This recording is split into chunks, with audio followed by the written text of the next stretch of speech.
મિત્રો, જો તમે પાણીપુરી ખાતા હો તો ચેતી જજો, કારણ કે ઊંઝા શહેરમાં છેલ્લા કેટલાક દિવસથી કમળાના કેસોમાં નોંધપાત્ર વધારો થયો છે, અને એ પણ પાણીપુરીથી, અને જેના કારણે સ્થાનિક તંત્ર હરકતમાં આવ્યું છે. નગરપાલિકાના ઓપરેશનમાં ચોંકાવનારી વિગતો સામે આવતા આજથી શહેરમાં પાણીપુરીના વેચાણ પર સંપૂર્ણ પ્રતિબંધ લાદી દેવામાં આવ્યો છે. શહેરમાં કમળાના લક્ષણો ધરાવતા દર્દીઓની સંખ્યા વધતા પાલિકાની આરોગ્ય ટીમ દ્વારા તપાસ કરવામાં આવી હતી, અને આ તપાસ દરમિયાન જાણવા મળ્યું હતું કે કમળાના 3 દર્દીઓની હિસ્ટ્રીમાં પાણીપુરી ખાધી હોવાનું સામે આવ્યું છે.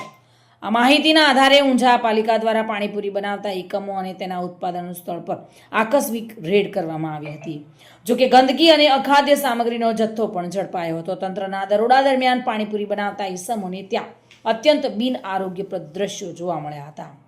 બટાકા અને ચણા, અખાદ્ય તેલ અને પૂરીઓ તેનો જથ્થો કબજે કરવામાં આવ્યો હતો. પાલિકા દ્વારા તમામ બિન આરોગ્યપ્રદ અને ઝેરી સામાનને સ્થળ પર જ નાશ કરવામાં આવ્યો હતો.